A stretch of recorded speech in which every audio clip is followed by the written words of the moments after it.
saya akan memberikan materi mengenai sertifikasi pustakawan khusus untuk klaster pengatalogan subjek.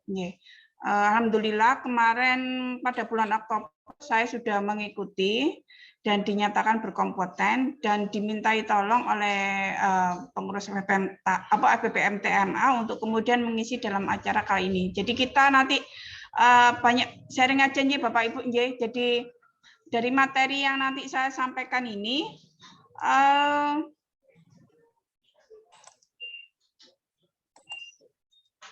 dari materi nanti saya sampaikan ini kemungkinan besar sudah diberikan oleh Bu Ilham J. Jadi mengenai tata caranya, bagaimana pengisian, mungkin kita lebih masuk bagaimana cara pengisian untuk formulir APL 1 dan APL 2. Jadi ada dua form yang kemudian harus kita isi. Untuk APL 1 itu lebih kemudian form mengenai data diri.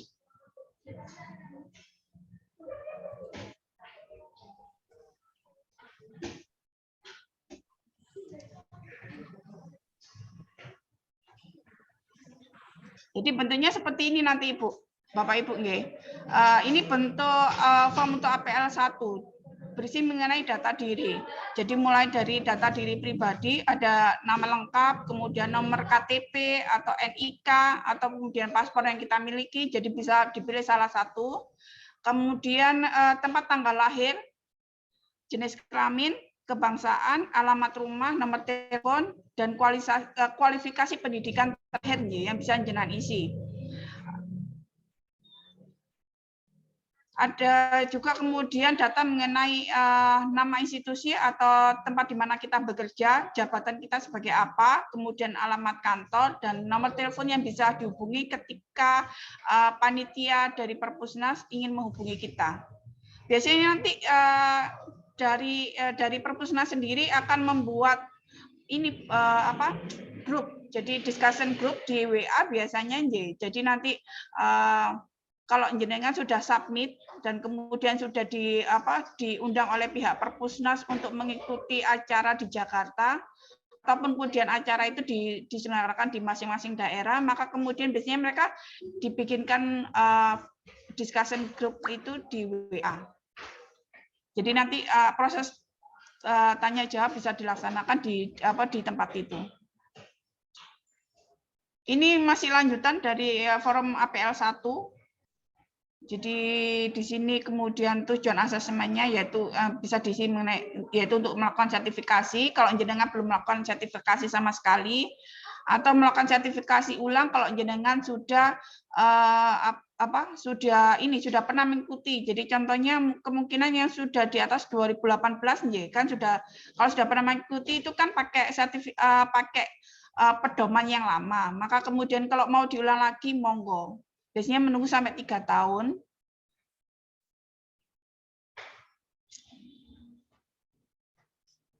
Dan ini forum APL dan sesudahnya ini mengenai kompetensi yang akan diisi yang akan jenengan harus jelaskan mengenai seperti apa itu analisis subjek, kemudian bagaimana cara menentukan notasi subjek.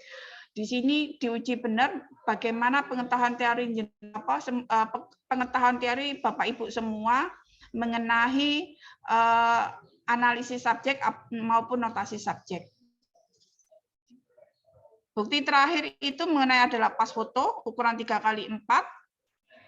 Terus kemudian ijazah terakhir, pas foto paling tidak jenengan serta 2 Pak, minimal.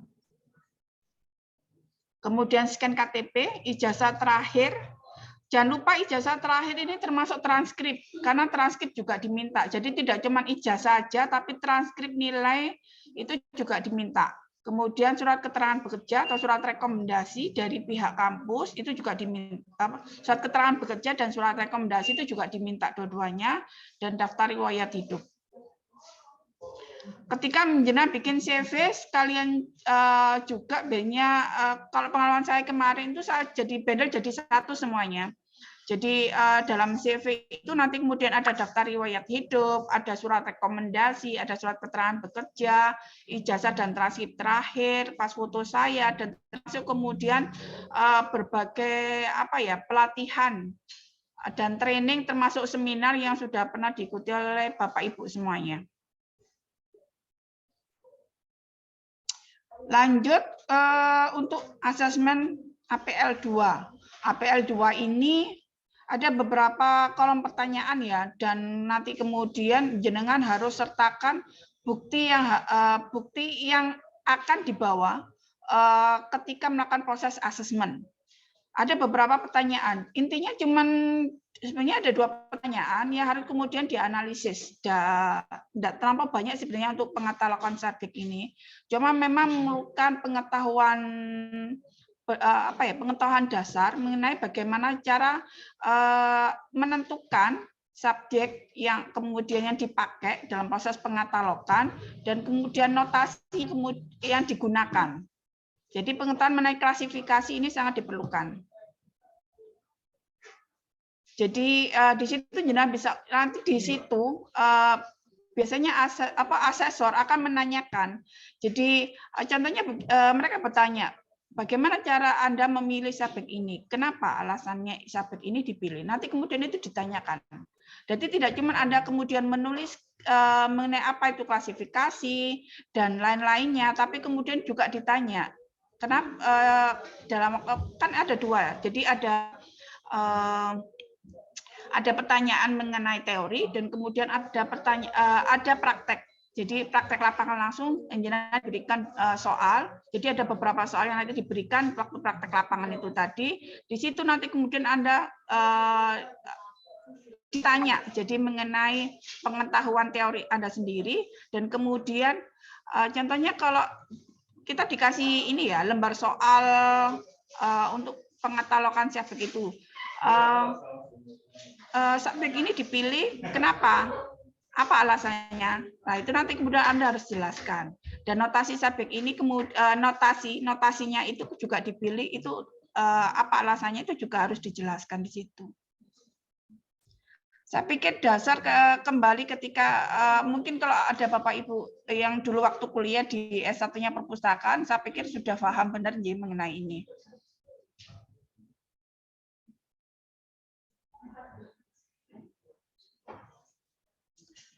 Jadi 2 pertanyaan yang kemudian di breakdown menjadi 4 ya. Jadi 2 pertanyaan mengenai notasi subjek mulai dari analisis subjeknya sampai kemudian menentukan subjek.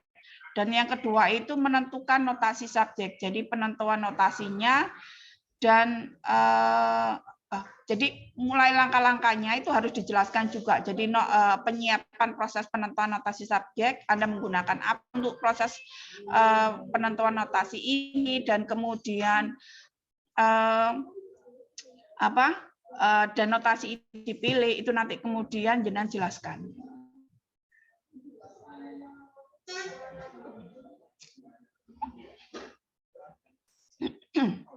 Sedangkan yang lain saya pikir cuman satu tips aja dari saya nggih. Jenengan kan baca dan pahami betul mengenai SKKNI dari setiap unit. Kemudian identifikasi dari pekerjaan kita itu sendiri. Jadi kalau karena kita masuk dalam pengatalogan subjek, maka kemudian diidentifikasi proses langkah-langkah ketika melakukan notasi subjek. Dan jadi identifikasi langkah-langkah dalam analisis subjeknya dan identifikasi langkah-langkah ketika kita menentukan notasi subjek, itu saja. Dan kemudian itu dilampirkan dalam berkas. Biasanya nanti kemudian itu juga diminta. Nanti jenengan isi mana yang itu sudah dilakukan dan mana yang belum. Jadi K untuk menentukan dia jenengan kompeten, artinya bukti-buktinya sudah lengkap, dan mana yang kalau BK berarti belum kompeten, berarti bukti-bukti yang dilampirkan itu nanti belum lengkap. Kalau pengalaman dari kemarin saya itu dari beberapa lembar berkas yang harus saya lampirkan itu termasuk diantaranya adalah laporan kerja. Jangan lupa, jadi laporan kerja itu laporan kerja itu kan untuk pengolahan kan ada banyak ya. Jadi mulai dari grafik, kemudian laporan tahunan, laporan kemudian mungkin kalau jenengan bikin trimester monggo nanti juga dilaporkan trimester dari laporan pengolahan seperti apa nanti. Grafik dari berbagai macam pengolahan, contohnya pengolahan berdasarkan apa? Pengolahan itu berdasarkan ini judulnya, berdasarkan subjeknya, itu juga nanti disertakan. Bisa semakin lengkap itu semakin bagus. Ngaten. Dan satu pesan lagi seperti yang tadi diutarakan oleh Bu Ilkam, jangan disubmit sebelum Anda benar-benar siap, karena ketika sudah disubmit itu Anda tidak bisa melakukan edit. Jadi kalau melakukan proses edit harus menghubungi Mas Rangga terlebih dahulu. Tidak apa-apa dengan isi dicicil satu persatu, semua berkas-berkas persyaratannya diperlukan itu tadi. Nanti kalau dirasa sudah siap dan kemudian sudah kontak dengan Mas Rangga, kapan pastinya berangkat, maka kemudian itu baru boleh jenengan submit. Saran saya seperti itu. Dan ketika jenengan mau berangkat, monggo banyak-banyak belajar mengenai teori-teori pengatalogan subjek dan banyak-banyak juga berdoa semoga dimudahkan. Terima kasih, itu saja. Mungkin ada pertanyaan dari Bapak Ibu semua. Dari ngapunten ya, ada banyak yang dari teman saya ini tadi yang saya lewati karena saya merasa itu sudah disampaikan oleh Bu Irkam, jadi mungkin saya lebih masuk ke materi intinya saja. Ya, Mbak. Saya Bu. Ini Bu tadi yang bukti-bukti kelengkapan bukti-bukti tadi yang di kolom ketiga kalau tidak salah tadi itu apa saja, Bu? Untuk APL 1 atau APL 2? Yang dua ya ini di sini untuk bukti yang relevan, ya? bukti yang relevan. Oke. Itu seperti apa saja, Bu? Contohnya seperti ini. Nanti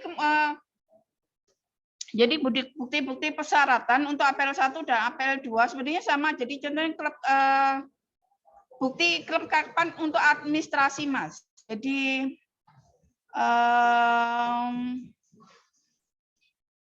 bentar ya.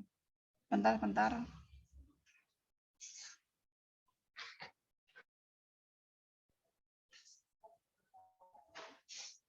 Kelengkapan untuk ini untuk masing-masing itu. Jadi di sini bukti yang relevan itu kalau saya kemarin itu ada 7 kalau nggak. Jadi ada 7 kalau nggak salah. Jadi di situ mengenai berkas data diri. Jadi persyaratan ini ya.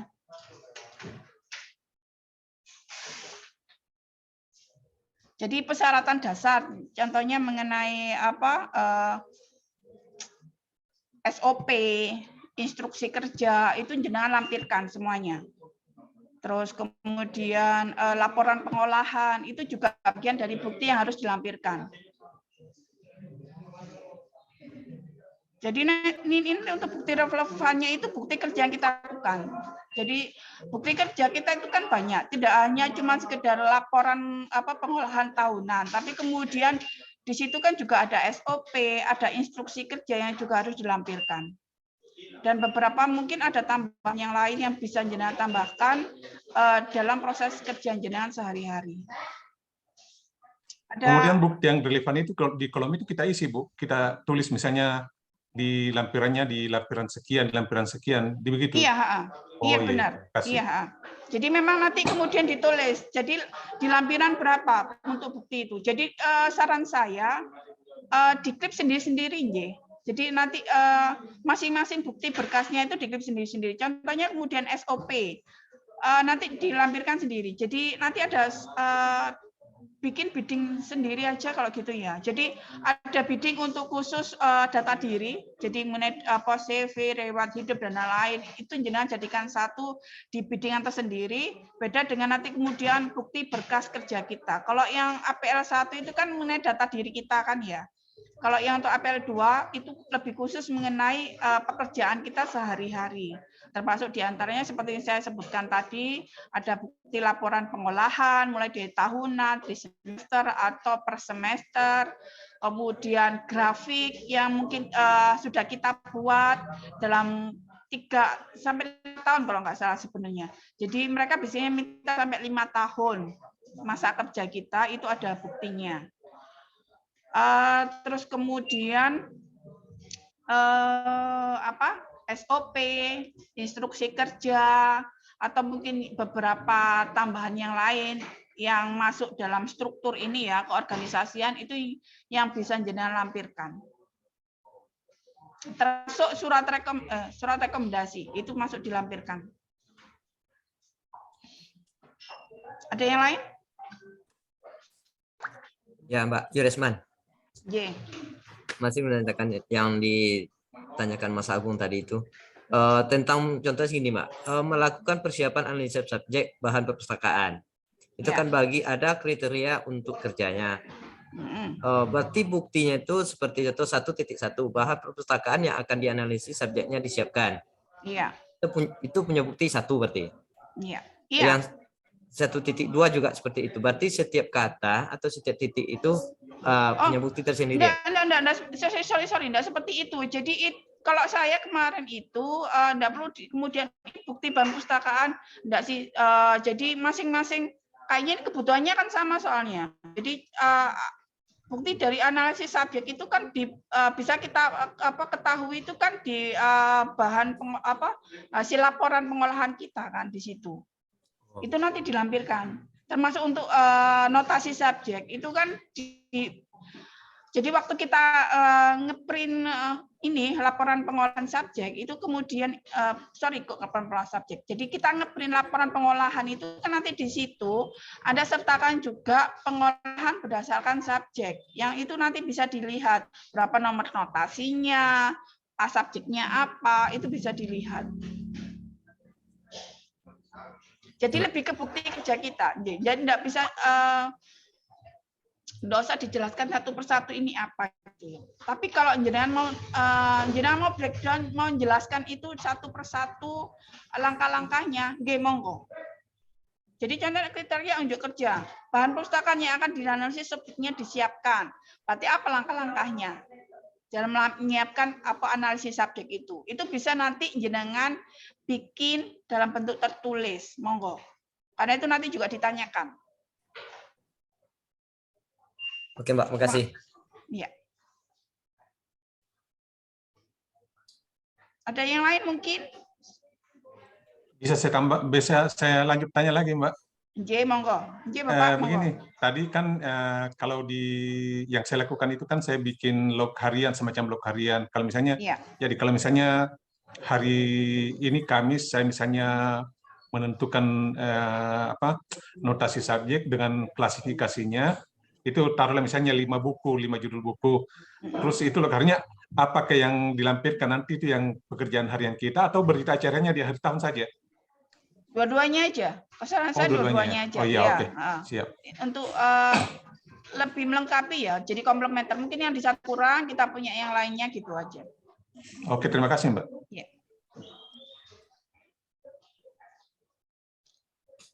Monggo, Mbaknya yang lain.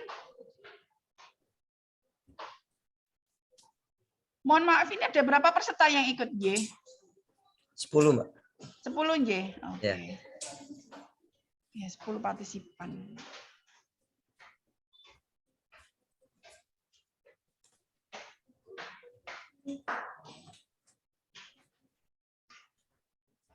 Ya, Bapak Ibu, masih saya buka. Monggo kalau mungkin ada pertanyaan yang bisa yang mau ditanyakan, monggo.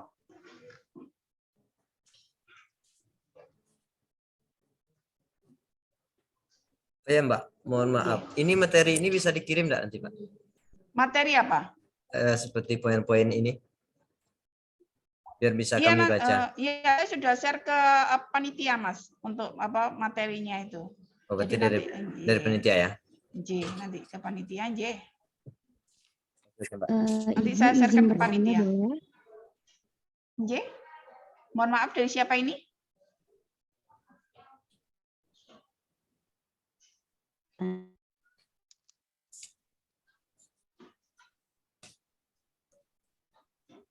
Saya jadi Bu. Ya, mohon maaf kurang jelas, Mbak.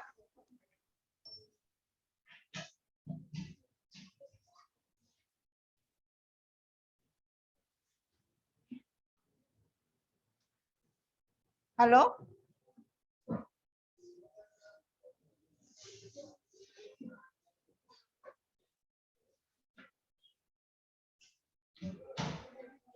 Halo Ibu, Iya.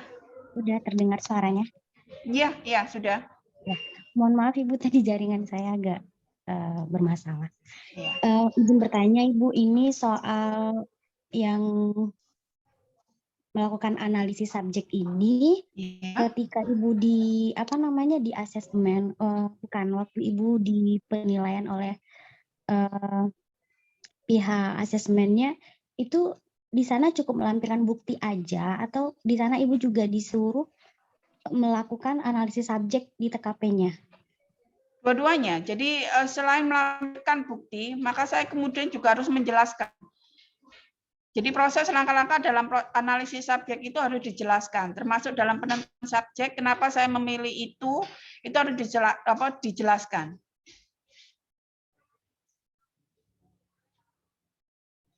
Oke. Nggih. Di sini kan ada alat pendukung analisis subjeknya, Bu. Di sana Iya. disediakan atau kita bawa sendiri? Disediakan.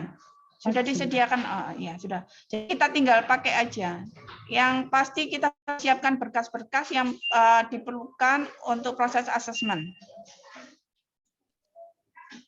Oh iya, terima kasih Bu. Iya, sama-sama.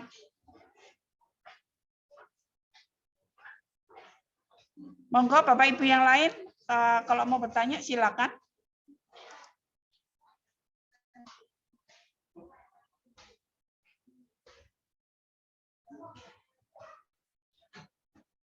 Ini dari Pak Sulistia, Inggih. Mohon maaf, mengenai poin-poin saja yang perlu ditekankan ya. Supaya lancar, memang kita harus menguasai betul mengenai pekerjaan yang kita lakukan. Karena kita pengetahuan subjek, maka kemudian kita harus menguasai awal dasar, kita harus pertama mengetahui mengenai teori terlebih dahulu. Karena itu nanti juga ditanyakan teori pengetahuan subjek. Ya mau tidak mau kan kita harus buka-buka lagi buku yang waktu kita kuliah mengenai klasifikasi terutama itu yang harus Anda pelajari. Nanti kemudian dalam penentuan notasi dan proses analisis dan penentuan notasi itu nanti juga harus Anda jelaskan kenapa analisis subjek ini dilakukan, kenapa notasi ini dipilih, itu juga harus Anda jelaskan. Di situ waktu praktek terutama itu kemudian benar-benar ditanya oleh pihak asesornya. Saran saya seperti itu aja gitu loh. Jadi pengetahuan mengenai teori itu benar-benar diperlukan, kemudian itu diterapkan dalam proses praktek. Ada pertanyaan lain mungkin dari Bapak Ibu sekalian? Izin bertanya Ibu. Ya. Untuk yang bukti relevan itu, Bu, kan tadi seperti SOP, instruksi kerja sama laporan kerja. Nah, itu di-upload pas pengiriman AVL 2 ini atau gimana, Bu? Kalau cukup dikirim. Dikirim. Iya. Ada ketentuan dua-duanya nggak, Bu? Misalkan harus PDF atau gimana? Oh, saran saya dua-duanya aja, Mbak. Tapi kalau nggak salah dalam bentuk PDF yang diminta oleh pihak Perpusnas itu. Jadi jenengan serahkan dalam bentuk PDF semua berkas yang diperlukan. Itu diupload dulu, baru kemudian jenengan print seperti saran Bu Irham, jenengan print jadi 2. Semua berkas yang ada itu. Nanti ditaruh di map sendiri untuk jenengan sendiri dan untuk asesor. Ya, baik, Bu. Terima kasih. Iya. Bisa tanya lagi, Bu? Iya, monggo. Ini Mbak tadi kan ya kalau yang mohon maaf dari Bapak siapa? Akmal dari Manokwari. Oke, Pak Akmal, nggih. Monggo, Pak. Kita pernah ketemu Mbak Nur Hayati di UNY waktu di Jogja, Di Jogja ya. Iya, di Jogja nggih. Ya. Nggih. Ini terus ya, saya kan punya di sini yang saya gunakan untuk mengklasifikasi di sini. Ya. DDC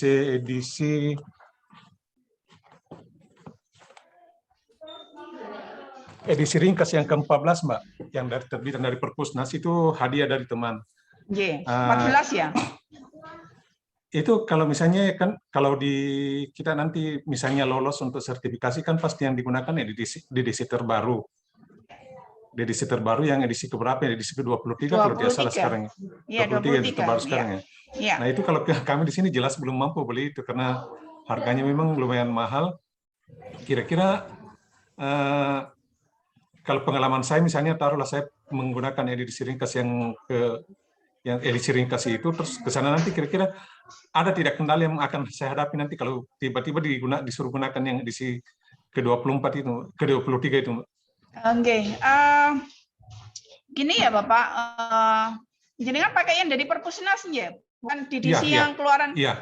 Yang dari Perpusnas, bukan yang keluaran dari apa LC itu ya.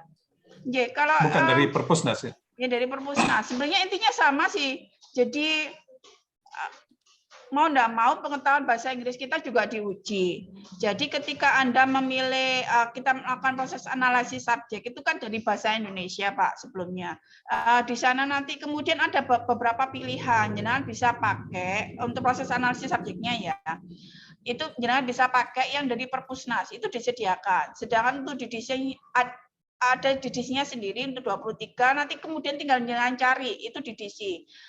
Pengetahuan bahasa Inggris mau enggak mau memang diperlukan. Berarti saran saya buat Bapak Ibu semuanya belajar minimal ya tahu kata-kata dasar dari nomor-nomor biasa yang biasa kita klasir ini. Jadi contohnya mengenai sejarah. Maka kemudian bahasa Inggrisnya sejarah apa? Jadi ketika kita mencari itu di situ mudah. Ngaten. Jadi penomorannya itu tidak kita di Perpusnas, katalogisasi yang dari Perpusnas, tapi di DDC-nya itu sendiri. Nanti disediakan 2 kalau nggak salah. Jadi nanti ada katalog induk yang dari Perpusnas itu, terus kemudian ada DDC-nya juga, DDC SDC 23 untuk proses notasi subjeknya. Oh, jadi untuk penentuan notasinya tadi itu yang edisi ringkas dengan yang edisi 23 ini tidak terlalu jauh berbeda, Mbak ya? Beda Bapak. Oh, beda, ya? Tapi dasarnya sama kan sebenarnya. Jadi ketika biasanya kan kita jadi satu, biasanya kalau kita melakukan analisis subjek itu kan jadi satu dengan DDC. Nah, di situ cara kerja kita berbeda. Jadi nanti kemudian kita melakukan analisis subjek, maka kemudian kita buka katalog induk. Jadi kita buka katalog induk yang diedarkan oleh Perpusnas, atau kalau biasanya kedokteran kita pakai MMC itu. Terus kemudian kan ada beberapa ini kan untuk penentuan subjek itu kan ada beberapa jadi ada yang dikeluarkan oleh Perpusnas, ada juga yang keluaran dari LC. LC kan juga mengeluarkan untuk analisis subjek juga kan. Termasuk untuk bahan kedokteran itu sendiri kan juga ada. Pertama itu, jadi jangan pakai yang dari Perpusnas untuk penentuan, untuk penentuan tajuk subjek ya. Tajuk subjek terlebih dahulu itu kemudian dicari, ditemukan. Setelah tajuk subjek didapat, maka kemudian jangan pindah ke DDC untuk penentuan notasi. Nah, dari proses bahasa Indonesia ini, jenengan mau tidak mau memang harus paham bahasa Inggris karena penentuan notasinya itu berbahasa Inggris. Nanti kan di situ kan ada 4 jilid ya. Jadi jilid pertama itu untuk subjek ini, jilid pertama itu, itu untuk list tambahan kan ya. DDC 1 itu, DDC 2 dan 3 itu kan untuk tajuk subjek yang DDC 2 itu kan mulai dari kelas 0 sampai kelas 500 ya. Lah yang kelas 600 sampai 900 itu kan nanti masuk ke DDC 3. Proses pencariannya itu nanti pakai DDC 4 penelusurannya itu. DDC 2 dan 3 itu dipakai untuk menegaskan dia nomor berapa, lebih detailnya. Jadi pencariannya biasanya pakai DDC 4 lebih dahulu. Kalau dari DDC 4 itu kemudian ditunjukkan harus ke DDC 2 atau DDC 3, maka kemudian setelah dibuka, jenengan cari lagi apakah perlu ditambahi atau tidak. Contohnya seperti ini. Sejarah pembangunan Indonesia masa Orde Baru. Itu kan nanti kemudian jenengan harus tahu kan ini penentuan tajuk subjeknya apa. Pertama tajuk subjeknya jenengan harus tahu sejarah pembangunan Indonesia pada masa Orde Baru. Itu berarti masa Orde Baru itu tahun berapa? Kemudian sejarah di situ nanti ada kata sejarah, pembangunan itu juga masuk. Ini nanti jenengan harus cari tajuk subjek utamanya apa, itu nanti yang ditanya. Lalu kemudian jenengan tentukan notasinya, kan dari tajuk subjeknya itu baru jenengan bisa tahu ini notasinya berapa. Seperti itu. Sedetail itu. Iya, detail itu memang. Sampai dengan wilayahnya nanti berarti Mbak ya? Iya, betul. Jadi harus betul. Berarti nggak bisa pakai EDDC ya Mbak? Oh enggak, tidak disarankan pakai EDDC. Karena Perpusnas juga sebenarnya tidak setuju kan penggunaan EDDC itu. Izin, Bu. Terima kasih Mbak. Iya, Pak. Izin Bu, Ya, kalau saya kan ya kalau di tempat kerja ini akan ada DDC yang versi Inggrisnya itu yang DDC 23 ya. dan sama ada yang terjemahannya. Nanti kalau misalkan di sana pas prakteknya itu DDC yang bahasa Inggris aja gitu Bu yang disediakan atau emang ada yang untuk terjemahnya? Bahasa Inggris ingat Semua. tahu saya. Oh, iya. Bahasa Inggris. Iya.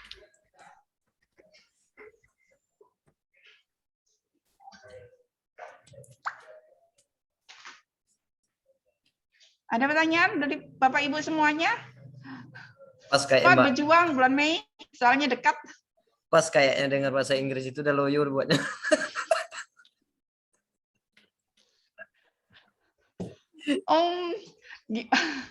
Gimana ya, mau nggak mau kan itu memang pengetahuan dasar harus dimiliki semua semua pustakaan untuk katalog subjek itu memang harus paling nggak minimal tahulah bahasa Inggris kelas dasar gitu. Kalau subjek itu kan kata-kata dasar saja. Oh, enggak mau, itu memang harus dimiliki karena biasanya terutama untuk yang buku-buku ini ya, apalagi kalau apalagi buku berbahasa Inggris ya, mau enggak mau kan kita harus pakai pengetahuan bahasa Inggris kita kan harus diuji. Tapi kemudian bahkan buku berbahasa Indonesia kan mau enggak mau kalau kita pakai DDC kan kita harus tahu betul ini istilahnya dalam bahasa Inggris. Apalagi kalau jenengan sudah ada yang mungkin kedokteran ya. Nah, kedokteran itu kita harus tahu betul istilah-istilah kesehatan itu. Karena seringkali di tajuk subjek itu kadang kita bingung, ini kok enggak ada. Nah, itu kita harus tahu ini istilah lainnya.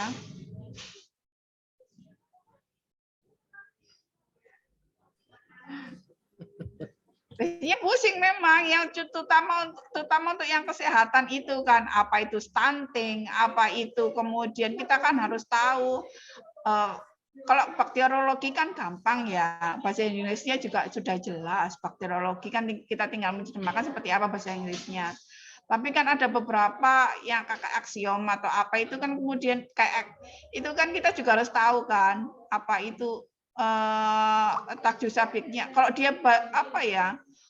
Dia sudah menggunakan istilah medis, terutama untuk farmasi, kedokteran, dan sejenisnya itu biasanya memang susah. Jadi harus tahu. Karena dia dari Perpusnas itu enggak ada. Biasanya mau enggak mau kita harus pakai yang LC. Begitu. Terima kasih. Mungkin kita sudah terbiasa dengan EDDC ini yang jadi masalah. Bisa pakai EDDC ya, Mas? Ya, pakai EDDC ini kan terlalu enak jadinya kan. Ya, Mas Rokmianto itu kan ketika awal bikin EDDC kan meminta kita kerjasama dengan kita kan kemudian pakai EDDC yang edisi 23 itu kan diterjemahkan satu persatu kan sama pas Mas Rokmianto itu dulu itu awal kita pakai EDDC itu.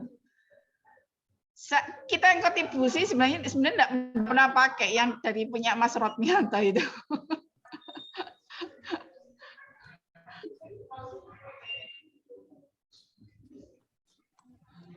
Oh, itu pada saat tes nanti kita dibolehkan tidak bawa Android masuk? Boleh, boleh.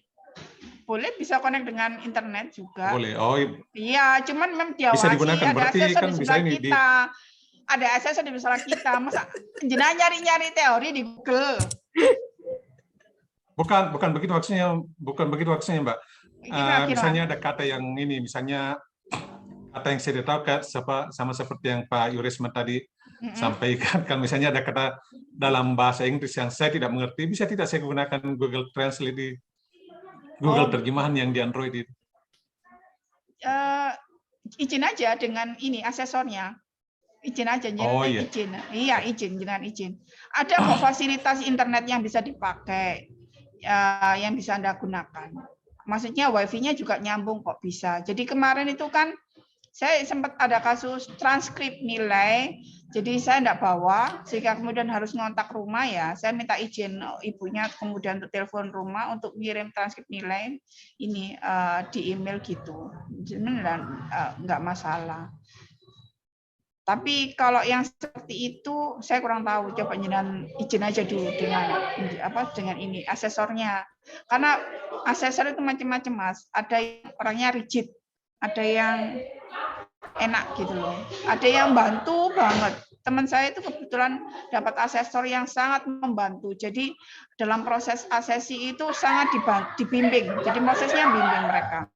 Tapi ada asesor itu yang rigid, benar, kemudian nggak bisa ini berulang kali. Ada yang seperti itu. Jadi nggak mau terima laporan kita. Ada yang seperti itu memang. Kenapa itu kemudian ada yang bisa 1 hari selesai, ada yang baru 2 hari bisa selesai, ada yang bahkan nggak bisa selesai. Ada yang seperti itu. Kalau Mbak kemarin dapat asesor yang kayak mana, Mbak? Punya saya yang rigid, Mas. Kalau dapat asesor yang kayak Pak Lasa begitu, aduh, sujud syukur langsung. Oh, ada kok, Mas, yang ada asesor yang sangat membantu. Yang rigid itu 1-2 kok, Mas. Ada yang ibunya mungkin lebih minta detail. Jadi jelaskan. Nggak mau saya kalau seperti ini. Ada. Jadi teman saya kebetulan dapat sama dengan saya asesornya, ya mati kutu. Berarti tergantung nasib lagi ya, Mbak ya. Banyak berdoa semoga dilancarkan. Mudah-mudahan Mbak Nur Hayati cepat jadi asesor biar kami enak bimbing. Masih panjang jalan kita. Masih panjang jalannya, Mas. Nggak mau jadi asesor soalnya. Ibu, untuk analisis bahan pustakanya maksimal berapa judul ya? Atau ditentukan oleh asesornya? Asesor yang menentukan, Mbak. Asesor menentukan. 1, maksimalnya berapa, Bu? Lebih dari 1. Asesor menentukan. Saya enggak bisa memastikan. Kalau Ibu kemarin berapa bahan pustaka? Aduh, mohon maaf, saya enggak boleh. Oh iya.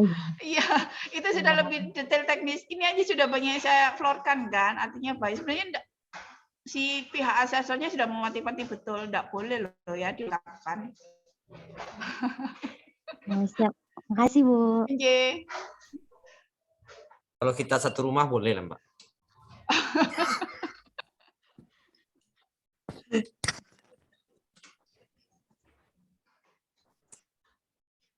Jadi monggo Pak Akmal atau Mas? Cukup, Mbak. Makasih banyak. Cukup, enje. Monggo.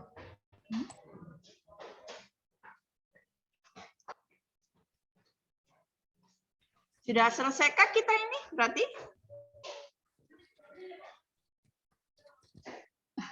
Masih belum ditentukan oleh panitia ya kayaknya ya. Oh, Bapak itu untuk waktu masih sampai setengah 11. Sampai jam berapa? Setengah 11. Setengah 12. Oh, masih panjang. Ini Ji, masih, silahkan oke. monggo. Monggo kalau ada yang mau bertanya. Masih ada waktu setengah jam lagi, Bapak Ibu.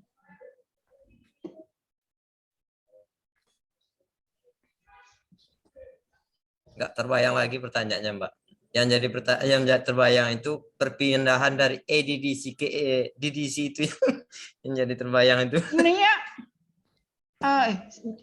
EDDC-nya itu kan bahasa Indonesia ya, Mas? Atau Iya. bahasa Inggris? Bahasa Indonesia. Bahasa Indonesia ya. Kan diterjemahkan satu persatu sama Mas Rotmianto itu ya. Ya, dia kan tergantung apa, Mbak? Tergantung subjek yang kita inginkan itu kan tinggal kita ketikkan aja judulnya nanti kan muncul kan? Iya, itu subjeknya dari EDDC itu kan enggak apa ya? Yang dari EDDC itu kan nggak lengkap kan? Tidak selengkap kalau kita pakai yang DDC asli kan. Kalau yang dipakai DDC itu kan benar-benar rinci kan? Ya, betul. Penomorannya itu kan sampai panjang kan gitu. Tapi kalau yang EDDC itu kan biasanya kelas-kelas kelas-kelas dasar umumnya aja yang biasanya kelas utama aja Mbak di kelas utama aja ya. Kelas utama. Itu yang mau enggak mau memang harus dirubah mindsetnya karena kemudian kalau kita pakai EDDC yang buku itu harus rinci per nomornya itu harus rinci karena tajuk subjek ini tajuk subjek ini kita pilih gitu, maka kemudian penentuan notasinya itu harus. Nah, itu kan pengetahuan kita mengenai teori itu kan benar-benar tahu kan. Kan ada untuk penentuan notasi kan kita harus tahu mengenai tempat, waktu, kemudian itu kan yang punya teorinya Pak Rajawi yang dari India itu kan. Itu kemudian diterapkan kan dalam proses penentuan notasi.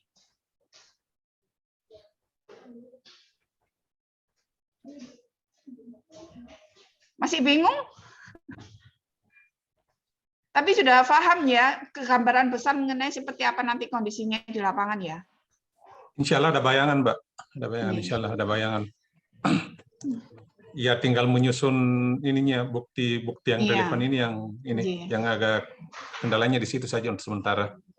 Nah kembali ke EDDC tadi itu, kalau yang EDDC itu kayak saya di sini saya lebih menyampaikan ke teman-teman yang pengelola perpustakaan sekolah karena itu masih sederhana sekali kalau langsung mau disuruh pakai EDDC yang lengkap itu mereka kebingungan karena dasarnya mereka kan dari background-nya mereka kan guru bukan pustakawan jadi mereka ini ya yang sederhana sekali itu EDDC masih memang.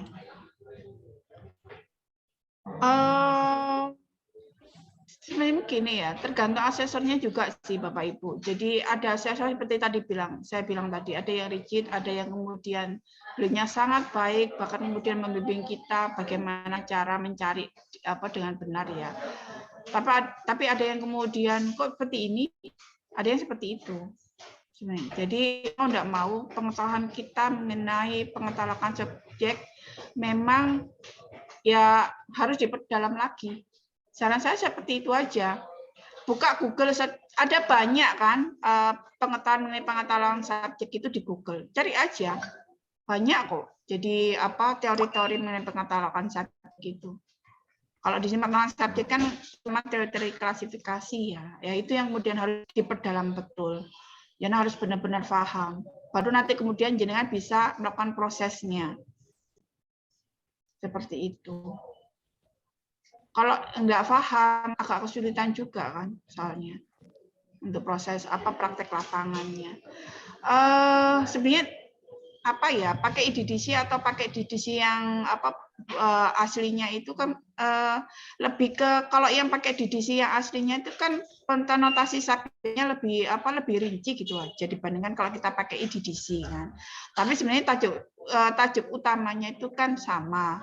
Lah itu kan didapat dari proses ketika pengetahuan kita untuk ketika mengetahui pengetahuan kita mengenai klasifikasi itu sendiri gitu loh. Kalau kita sudah paham betul mengenai klasifikasi, proses penentuan analisis subjek itu base-nya lebih gampang. Dari proses analisis subjek, nanti tajuk utamanya kita dapat, maka kemudian lanjut ke notasinya. Nanti kan dicari di edisi di edisi yang seri keempat itu, nanti dari situ kan bisa ditunjukkan ada yang lebih rinci enggak nomor selanjutnya itu.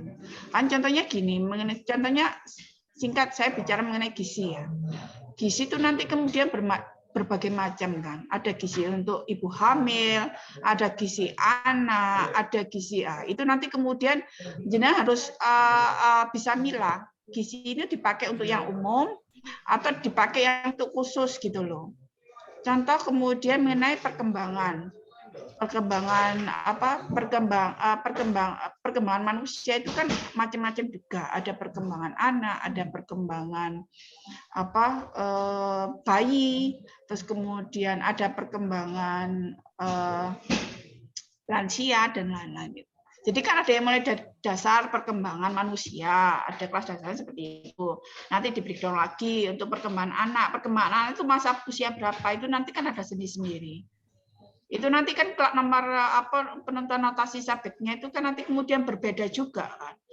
Mana perkembangan manusia itu untuk masuk kelas psikologi atau kesehatan. Jadi perkembangan manusia itu untuk yang istilah psikologi masuk kelas 155 itu ya.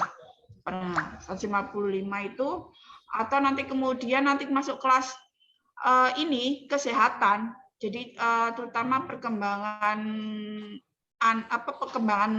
anak mulai dari rahim terus sampai kemudian dia lahir sampai umur berapa itu kan nanti ada sendiri-sendiri. Itu yang kemudian harus benar-benar paham.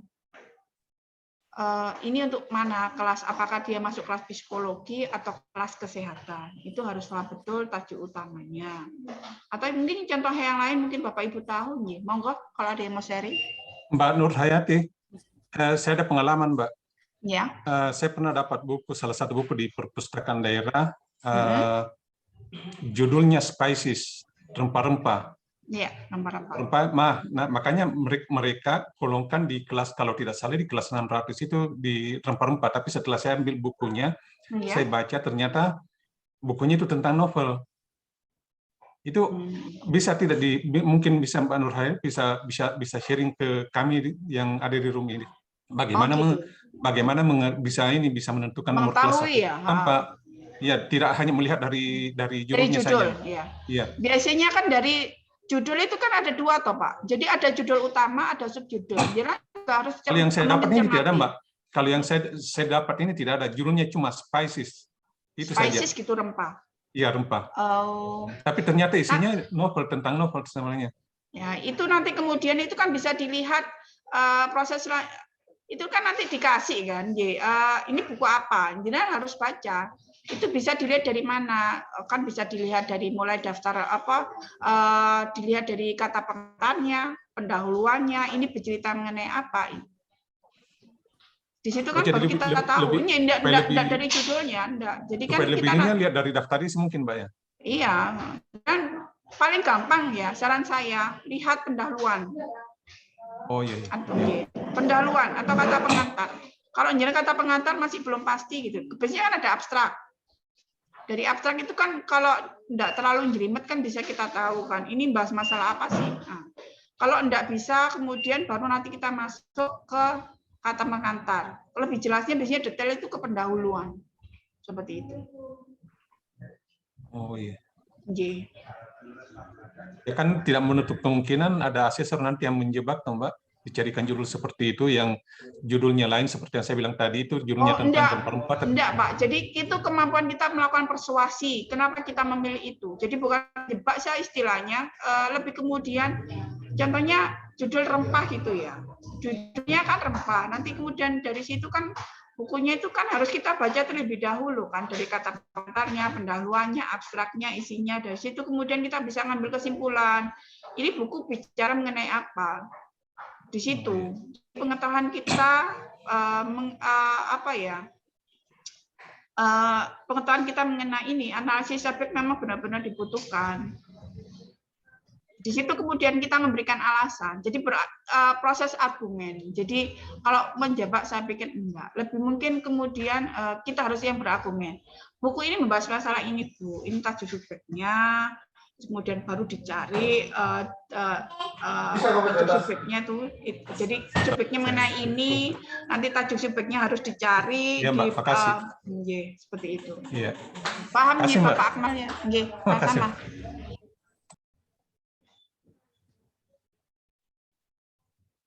Ada pertanyaan dari Bapak Ibu semuanya?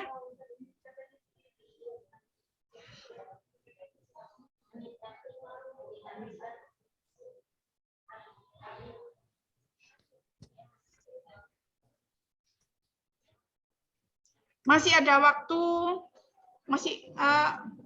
ini masih jam 11 lebih 9 menit, Bapak Ibu, monggo kita masih punya waktu sekitar 20 menit lagi ya.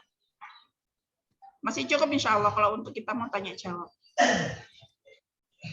Sudah siapkah untuk bulan Mei kira-kira untuk mengikuti?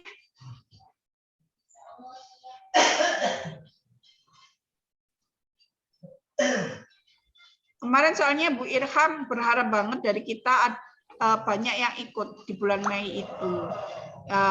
Karena dari pihak Perpusnas sendiri, dari Pak En itu sudah menjanjikan mereka memberikan kuota khusus untuk FPPTMA dan melalui anggaran dari pihak Perpusnas itu sendiri. Kalaupun kita melebihi dari itu mau tidak mau, kemudian kita harus mengontak ini ya badan perpustakaan dari masing-masing provinsi. Kemarin itu alhamdulillah sebenarnya dari UMSIDA sendiri kita mengajukan mandiri. Jadi pengalaman itu kita belajar dari UNED, ternyata mereka bisa mengajukan secara mandiri, maka kemudian kita itu pingin seperti UNER, kita ikut untuk asesmen secara mandiri, artinya dibiayai oleh kampus. Ternyata kemudian ya karena pandemi ini dan lain-lain sebagainya, kemudian kok ternyata alhamdulillah itu malah lebih dipermudah, kita dipermudah ya. Dari pihak Perpusnas malah kemudian menyarankan kita untuk langsung berangkat ke Jakarta, biaya ini asesmennya nanti kemudian ditanggung oleh pihak Perpusnas, sehingga kampus cuma menyediakan biaya ini biaya akomodasi dan transportasi saja, sedangkan untuk biaya asesmen semua ditanggung oleh pihak Perpusnas. Sedangkan kalau kita ikut secara pendaftaran secara ini ya, secara biasa gitu ya. Kalau tidak dibantu, biasanya kalau contohnya dari PPTMA kan karena sudah dijanjeni gitu ya dari pihak Perpusnas berapa orang yang mau ikut, maka insya Allah kemudian lebih mudah saya pikir. Mungkin nanti paling kita ketemu bersama aja di Jakarta. Dibandingkan kalau kita daftar sendiri, kita nggak tahu kapan berangkatnya, nggak jelas biasanya. Paling minimal ya, setahu saya minimal 6 bulan. Baru kemudian itu dipanggil. Ada teman saya yang bisa setahun, 2 tahun, sampai kan karena pandemi 3 tahun ini nggak ada panggilan sama sekali. Yang di Jawa Timur sendiri itu sempat dibatalkan. Jadi ada tanggal, kita batalkan lagi, ada tanggal lagi, ternyata kemudian dibatalkan lagi karena status pandemi itu tadi. Monggo Bapak Ibu, silakan bertanya kalau mungkin ada pertanyaan yang perlu disampaikan atau unek-unek monggo.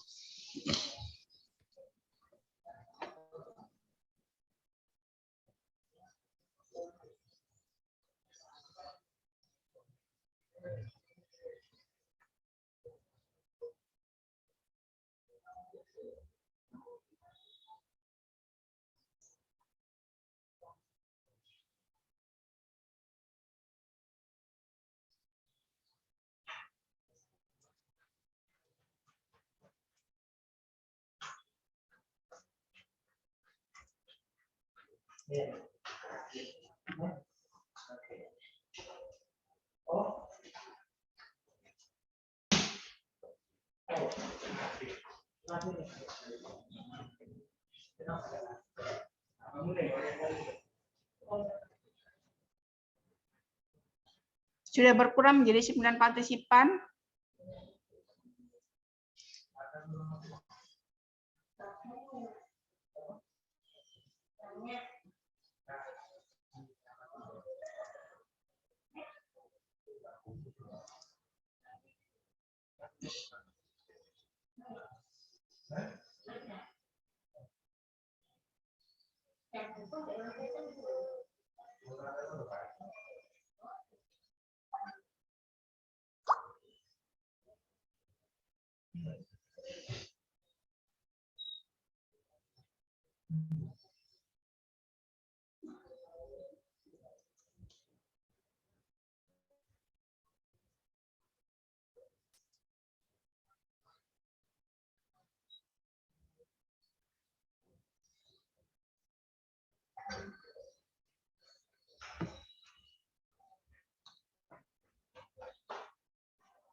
Sampun.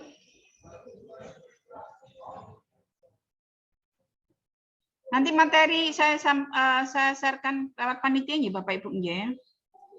Oke Mbak, terima kasih. Ya, iya sama-sama. Bapak Ibu.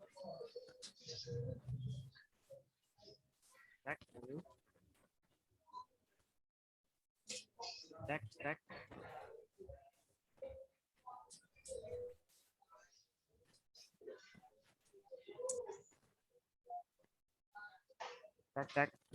Mohon maaf Bapak Ibu. Ini kalau sudah nggak ada yang ditanyakan, saya kembalikan ke main room. Oh iya, monggo.